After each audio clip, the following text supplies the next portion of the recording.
When the doctor said your daughter's kidneys are shutting down. We need to operate within 48 hours. I wasn't thinking like a woman anymore. I was thinking like a mother. A desperate mother clutching her barely breathing 18-year-old in a hospital bed. I didn't hesitate. I called the only people I thought would never let me fall, my parents. I told them I needed a cosigner, not a handout, not charity. Just their name on a paper so the hospital could move forward. So Arya could live. They asked for the amount. I said $26,000. My father laughed. He said, "You chose to be a single mother. That was your risk, not ours." Then my mother added, "We have our own responsibilities. We can't put our credit on the line for that." That they were talking about my daughter, their granddaughter. They said no, and hung up. But 3 hours later, my sister posted a family selfie at the airport, all smiling. 4 first-class tickets. $14,000 luxury vacation to Greece. My parents, her and her 3 kids. That day, I learned something brutal. It's not that they couldn't help, it's that they didn't want to. So no, I didn't beg. I didn't scream. I didn't send them updates from the ICU. I just stayed silent. But behind that silence, I was preparing something. And 2 weeks later, the foundation they stood on began to crack. They didn't know it yet, but I was going to make them watch everything they built fall apart, piece by piece. Hi, I'm Zinnia. I'm a mother. I'm a daughter. And I'm someone who once thought family meant something. This is the story of how that illusion shattered and how I made sure I didn't shatter with it. Before I share my story, just say, listening in the comments, or tell me where you're watching from. Sometimes knowing someone is out there makes all the difference. And if you feel even a flicker of what I felt that day, please subscribe, because voices like mine aren't always heard.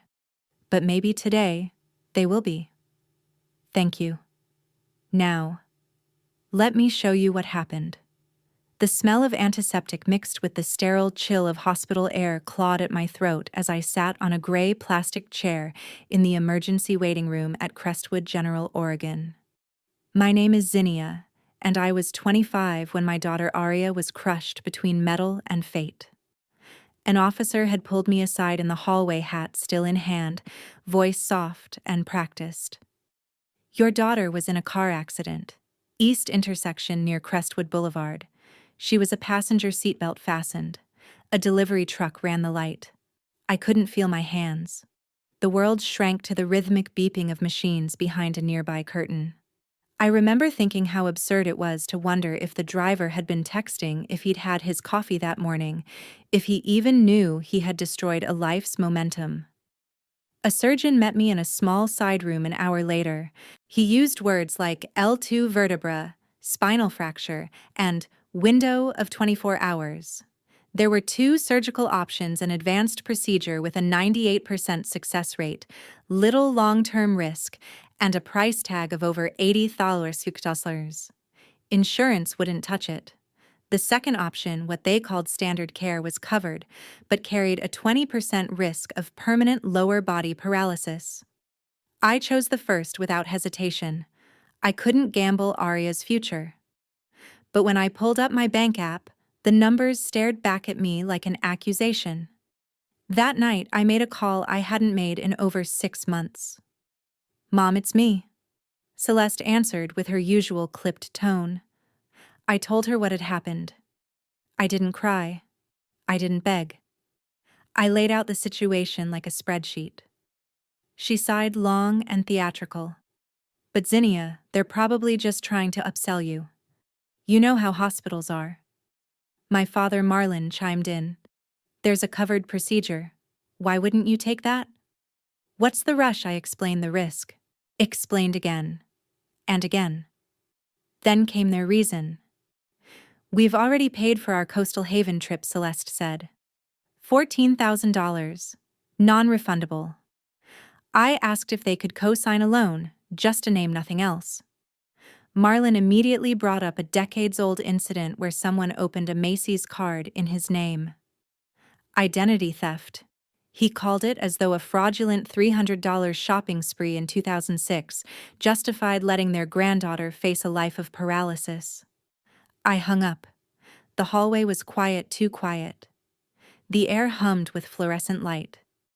I stepped outside and saw a pigeon, one leg bent grotesquely, hopping in slow, helpless circles. I watched it for a long time. I wondered if it had a name, if anyone had ever called it mine. If it too had been told not in words, but in silence, that no one was coming. Inside, I walked straight to the hospital's financial services desk. My hands trembled as I filled out the emergency loan application. No cosigner, limited credit. The approval came back $26,000, nowhere near enough. Still, I signed. Because what choice did I have? By morning, I hadn't slept. Arya lay still, her face pale beneath the swelling. A nurse adjusted her IV.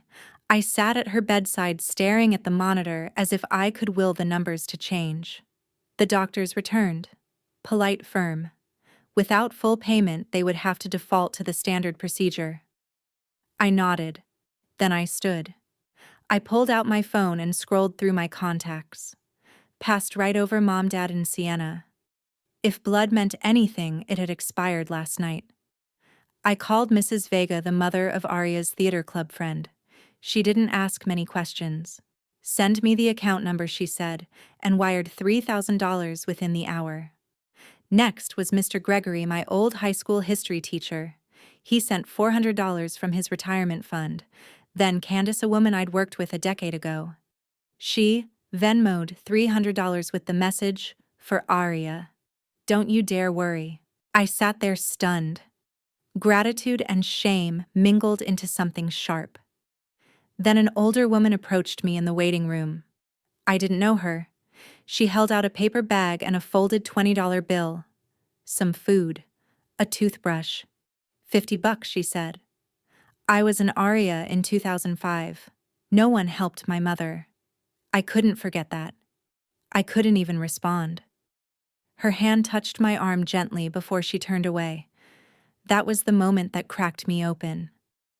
I walked to the bathroom, locked the stall, pressed my forehead to the cool tile wall and cried, not because I was broke, but because it took strangers to save my daughter while the people who raised me went back to booking massages and sipping cocktails. But as I cried, something shifted. Each call I'd made, each dollar collected, each act of kindness, I realized they weren't humiliations. They were revolutions. Quiet, trembling, defiant revolutions. When I walked out of that bathroom, I wasn't the same. A few hours later, Mrs. Vega returned, this time with something heavier than money. "I don't know how much more you need," she said, pulling out a navy blue credit card. "Use what you have to." I stared at her. I can't. You can. You will, she replied, voice firm. My daughter said Arya is brave, and I think she learned it from someone. I took the card, hands shaking, heart thudding. Back in the waiting room, I opened the Notes app on my phone. I started a spreadsheet. Every name, every amount, every promise. Not because I had to, but because control, any control, was the one thing I still had left. When the total finally hit $80,000 between the loan donations and Mrs. Vega's card, I walked back into the surgical office. "I'm ready," I said. The nurse handed me a consent form. I signed it. Then I walked into Arya's room, brushed her hair from her forehead, and held her hand. "No one else gets to decide your future," I whispered. "Not even the ones who should have cared most. You're getting the surgery. You're getting your life back." And for the first time since that call from the police, I wasn't afraid. The surgery was a success. Arya opened her eyes groggily the next morning, her voice raspy but coherent, her fingers curling weakly around mine. The doctors told me we were lucky there was no sign of spinal cord damage. She'd walk again, though it would take time. That should have brought peace. But inside me, a storm brewed quietly. No call, no text, not even a voicemail from the people who gave birth to me. For years, I had trained myself to expect little from Marlon and Celeste, but still a part of me clung to the illusion that in moments of crisis, family would show up. They didn't. Even after I called them from the surgical hallway when Arya was still unconscious and her future uncertain, they vanished. Their silence wasn't absence. It was a choice. That evening, I sat in the fold-out chair beside Arya's bed, staring at my spreadsheet. Every dollar accounted for the emergency loan the GoFundMe deposits the credit card. Not a single line with my parents' name on it. But I could trace back years of utilities I'd paid for them: vet bills, emergency plumbing when they flooded their basement. Not once did I ask to be repaid. Now, when I needed just 1 ounce of the support I had poured into them, they chose a vacation. Out of some twisted reflex, I opened my phone and scrolled through Celeste's social media. The latest post stopped me cold, her beaming beside a designer handbag captioned, "New adventures deserve new accessories." A few swipes down, Marlon posed next to a shiny SUV handing keys to their oldest grandson. The caption, "Family is everything." I gripped the phone until my knuckles turned white. Their version of family didn't include us. Not me. Not Arya. My mind drifted to someone who had once made me feel like I belonged: Delphine, my grandmother, Marlon's mother. She passed away just months ago, but her memory was vivid.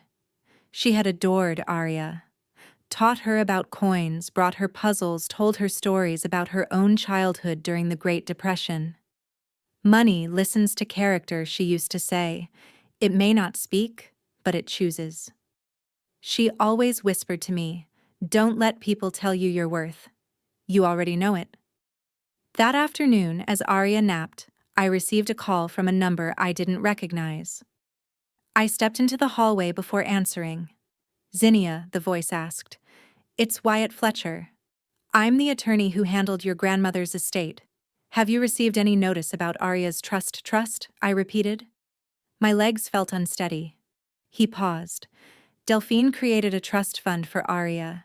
It was to be transferred to her name the day she turned 18. That was what? 2 months ago?" My chest tightened. "No one told us." "I see," he said slowly. "Until the beneficiary comes of age, the interim trustees were Marlon and Celeste, but they were obligated to notify the bank and release full access once Arya became a legal adult. They didn't," I said, my voice low. "Zinnia, we have documentation that over the past 2 months, they've continued withdrawing from the trust for personal expenses without consent. That's a breach of fiduciary duty and potentially prosecutable." I leaned against the wall, sliding down until I sat on the cold floor. The SUV, the handbag, the vacation, all bought with Arya's money. I told Wyatt I'd call him back. That night, I sat by Arya and held her hand while I spoke. I told her about the trust, about her great-grandmother's gift, about how her grandparents had taken it without asking. Arya didn't cry. She just looked at me, her voice calm. "They said they loved me." Then quieter. "We'll get it back, Mom. All of it." And somehow her resolve held me together. 2 weeks passed. Arya began physical therapy with fierce determination. Her legs trembled, but her will didn't. She rarely complained, and when she did, it was only with a glance. I started to see her not as a child in need, but a young woman rising. Meanwhile, I worked with Wyatt. We gathered documentation from the bank, compiled statements, screenshots, records. He drafted the complaint. I signed it. The lawsuit was real. That Wednesday, my phone buzzed 6 times, all from Marlon. The first voicemail said, "Call us, now." The last message in all caps read, "Urgent. Zinnia, call." I didn't. Instead, I opened an email from a friend, a link to an article on the local paper's website. "Family refuses to help teen injured in crash continues, lavish vacation." There was a side-by-side photo: Arya's crushed car and Celeste in a floral dress sipping wine. Beneath it, screenshots of her social media posts were attached, one with the caption, "Grateful for the little things," under a picture of luxury sandals. The story had spread fast. In the comment section, donors were tagging each other. People I hadn't spoken to in years reposted it. Public sympathy was rising, not for them but for us. I could have mailed the lawsuit. Wyatt suggested we use certified mail, but I needed them to see me. That Friday they returned home. I timed it. Arya sat in the passenger seat of our old Honda, her legs still bandaged, arms folded. Her gaze was steady through the windshield. I stood at the curb. The luxury SUV pulled in. Celeste exited first, dragging a white suitcase. Her skin was sun-kissed, her dress crisp. Marlon followed, sunglasses perched, holding two duty-free bags. They looked relaxed, like they had walked out of a vacation catalog. They didn't notice me at first. Then Celeste saw the envelope in my hand. I stepped forward. "You've been served," I said, handing it to her. My voice was even, my hand steady. She blinked. "Zinnia, what is this? A joke?" Marlon squinted at the envelope. "This is ridiculous." "It's restitution," I said, "for what you took." They started talking over each other. Accusations, excuses, pleas. But I didn't stay to listen. I turned, walked back to the car. Arya opened the door. We sat in silence for a moment. My hands trembled on the steering wheel, not from fear, but from release. I wasn't asking anymore. I wasn't begging. I had drawn a line. Arya reached over and took my hand. Her grip was firm. We didn't speak. We didn't need to. We had crossed a threshold. There was no going back. Wyatt and I spent nights combing through every line of the trust. We built our case from the ground up, page by page, transaction by transaction. The lawsuit alleged Marlon and Celeste had breached their fiduciary duty by illegally using Arya's inheritance. Wyatt, who had known Delphine for nearly 4 decades, wasn't doing this just as a lawyer. He saw it as defending the dignity of an old friend who could no longer speak for herself. Arya sat through each meeting, her leg still healing, notebook open on her lap. She read the legal documents, raised questions even Wyatt hadn't anticipated. "This is my future," she told me once, "and no one else gets to write it for me." The first hearing took place in a modest courtroom tucked behind a red brick facade downtown. Wyatt presented the notarized trust, Delphine's handwritten notes referencing Arya by name, and a timeline of bank withdrawals, each transaction conveniently timed right after Arya's 18th birthday. Marlon and Celeste sat stone-faced across the room. Their attorney argued ambiguity. "The language in the trust is not explicit," he claimed. "Delphine's intent may have been misinterpreted." But Wyatt was ready. "Intent," Wyatt said, holding up a letter. "She wrote, and I quote, 'Arya is the only one who values the future over the moment. She is my legacy.' That's not ambiguous. That's deliberate." A pause passed in the courtroom. Then came the paper trail. Wyatt revealed one transaction after another, withdrawals marked as vacation expenses, gifts, and vehicle down payment. Then he dropped the final piece, a transfer into an account under the name S. Harper. My heart thudded. I leaned forward. "Sienna?" I asked under my breath. The courtroom blurred for a second. My sister. The same girl who once shared her lunch when I forgot mine. The same sister who whispered secrets into my hair when we were little. Wyatt confirmed the signature. Sienna had signed a financial power of attorney document on Celeste's behalf. I spent days trying to believe there had been a mistake. Maybe she didn't know what she was signing. Maybe she had been manipulated. But the email record showed her full participation. She had even suggested payment structures to minimize tax friction. The judge didn't need more. He declared that Marlon and Celeste had violated their duties as trustees. They were ordered to relinquish all remaining assets, property, vehicles, investment accounts. Even Celeste's treasured heirloom pearls were repossessed. Most of it, though, was already gone. They were forced to move into a cramped rental unit near the highway, away from the manicured lawns of Crestwood Hills. At the courthouse steps, Celeste sobbed openly. Marlon couldn't lift his eyes from the pavement. I didn't feel triumphant, just hollow. Later that evening, I asked Arya if she wanted to stop. "You've got the assets back," I said. She looked at me without blinking.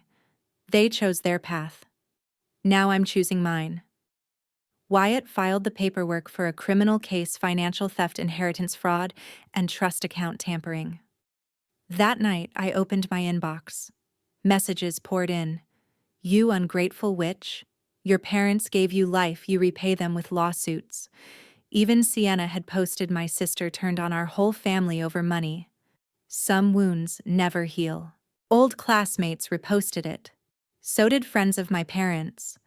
I began to question everything. Had I gone too far? Was justice worth this price? The criminal proceedings started under a gray sky that threatened rain. Crestwood had turned into a pressure cooker of gossip. People debated our case in church lobbies, grocery store lines, and PTA meetings. But inside the courtroom, all was still. Wyatt stood composed as ever as he laid out our case before the jury. Marlon and Celeste now faced criminal charges: willful financial theft, breach of inheritance law, and failure to transition control of a legal trust upon maturity. And then came the next Hammerbank statements revealing an attempted transfer to an offshore account in Belize. The name listed as secondary signatory Sharon H., an obscure cousin on my mother's side, one we hadn't seen in years.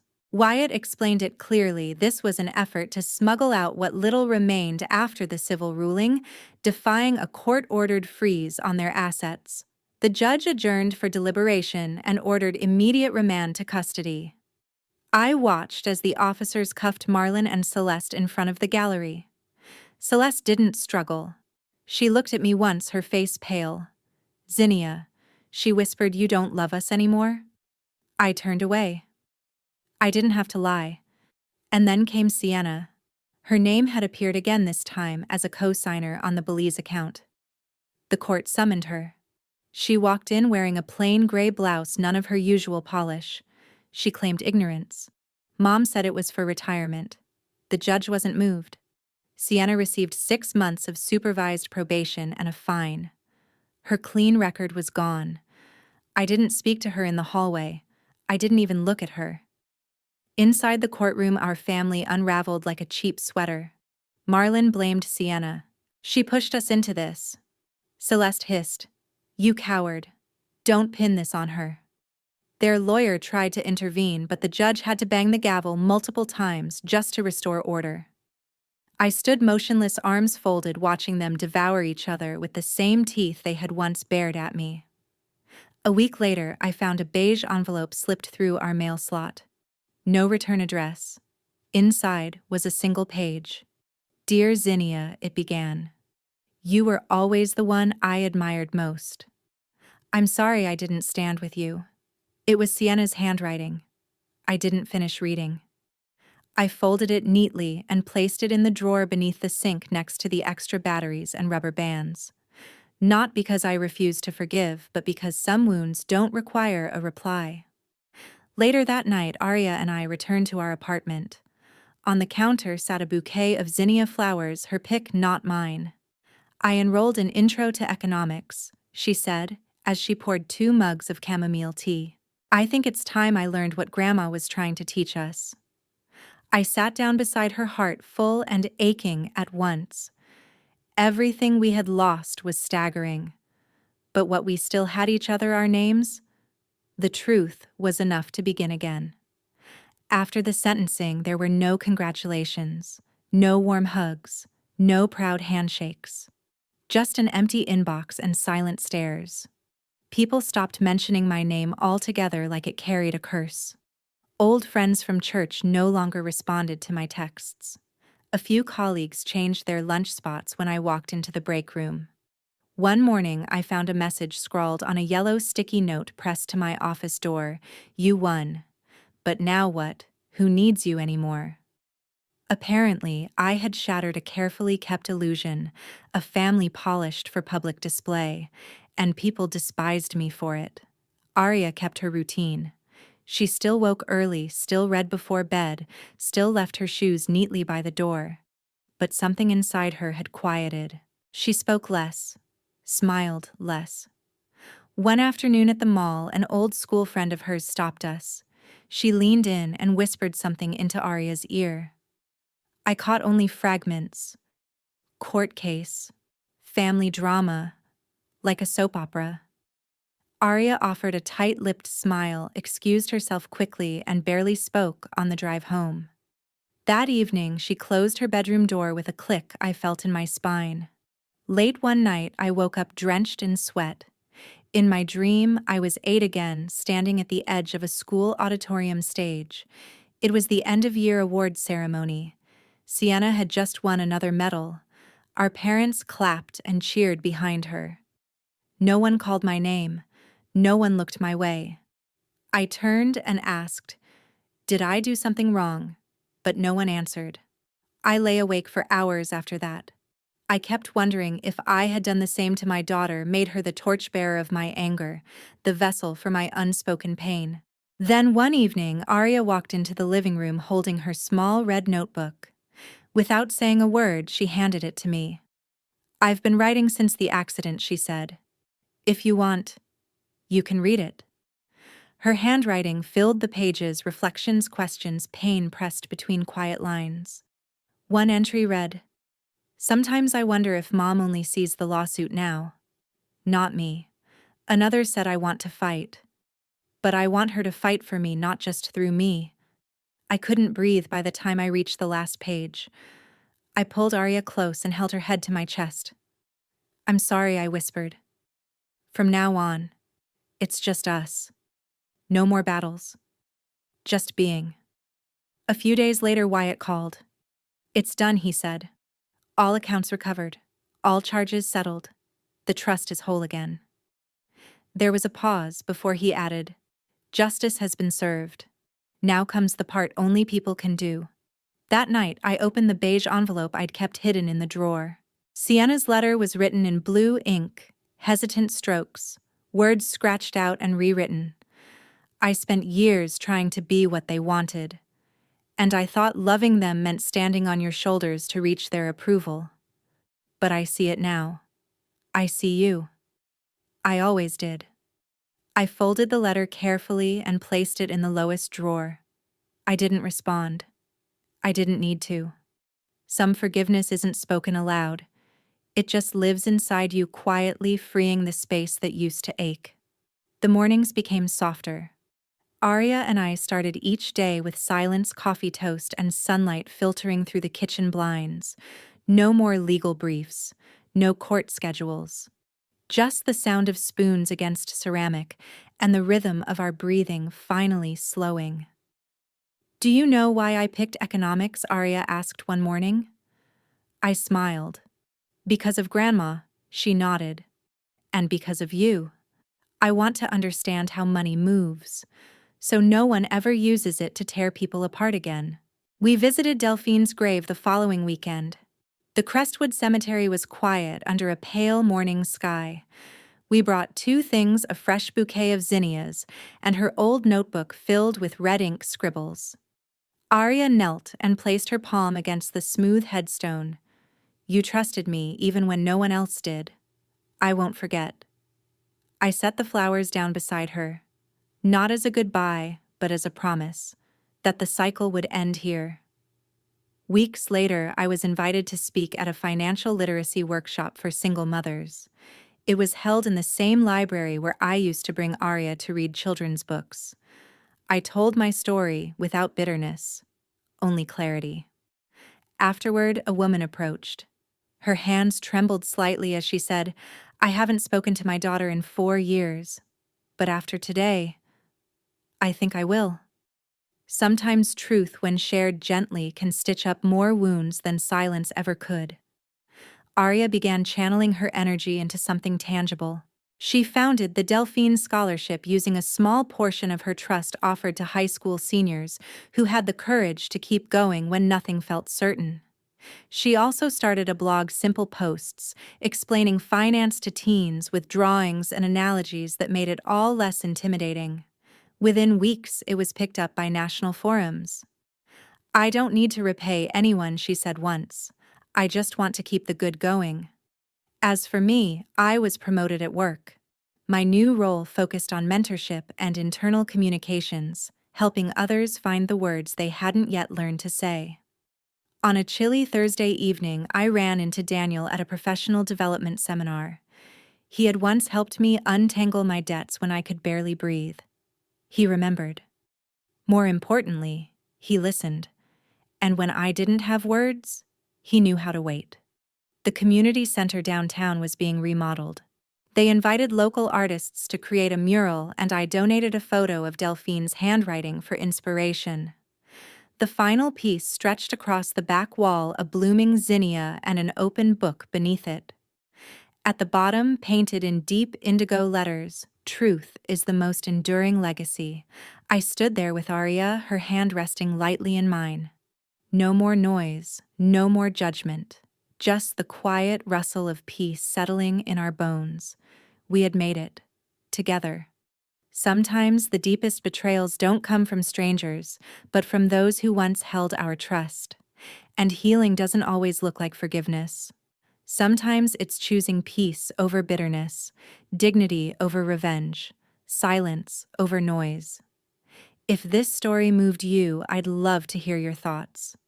Leave a comment, share what you felt, and don't forget to follow for more stories that speak to the quiet, resilient strength within us all.